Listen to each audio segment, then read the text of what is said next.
So hi guys, ఇప్పుడు మనం nested dynamic రోడ్స్ని ఏ విధంగా క్రియేట్ చేయాలో తెలుసుకుందాం.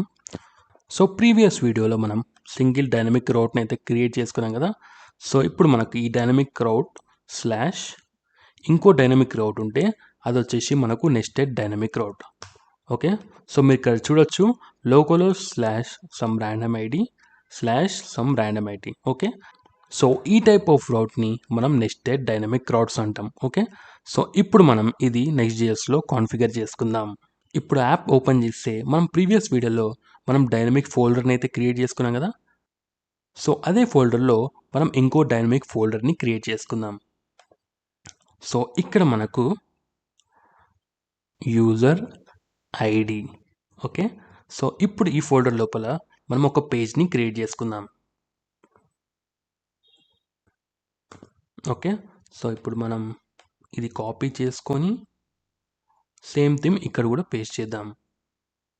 ఓకే, సో ఇక్కడ మనం ఐడి బదులు యూజర్ ఐడి అని ఇచ్చేద్దాం. User ID. ఓకే, సో ఇక్కడ యూజర్ ఐడి ఎందుకు ఇచ్చానంటే మన ఫోల్డర్ నేమ్ వచ్చేసి యూజర్ ఐడి కాబట్టి. ఓకే, సో ఇప్పుడు మనం ఈ రౌట్ని టెస్ట్ చేద్దాం. సో మీరు ఇక్కడ చూడొచ్చు నాకు ఆ యూజర్ ఐడి అనేది రెండర్ అయిపోయింది. ఓకే, సో ఇప్పుడు మనం ఐడి అండ్ యూజర్ ఐడిని యూఐలో రెండర్ చేద్దాం. ఒకసారి మీకు పారామ్స్ని మీకు కన్సోల్ లాగా చేసి చూపిస్తాను.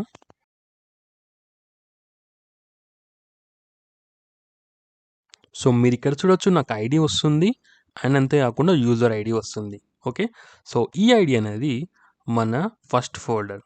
ఓకే, సో ఈ యూజర్ ఐడి అనేది మన second folder. Okay, so based on name తోటి ఇక్కడ మనకు ఆబ్జెక్ట్లో ఆ ప్రాపర్టీ నేమ్ వస్తుంది.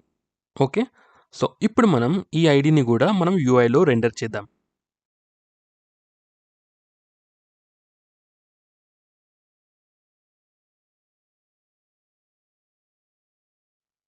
ఇప్పుడు మనం క్రోమ్లోకి వెళ్దాం. సో మీరు ఇక్కడ చూడొచ్చు ఐడి అండ్ యూజర్ ఐడి రెండు మనకి జనరేట్ అయిపోయినాయి. ఓకే, సో ఈ విధంగా మనం నెస్టెడ్ డైనమిక్ రోడ్స్ని క్రియేట్ చేసుకోవచ్చు.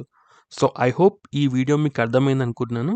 ఒకవేళ అర్థమైతే లైక్ చేయండి, షేర్ చేయండి, సబ్స్క్రైబ్ చేయండి. Thank you, bye.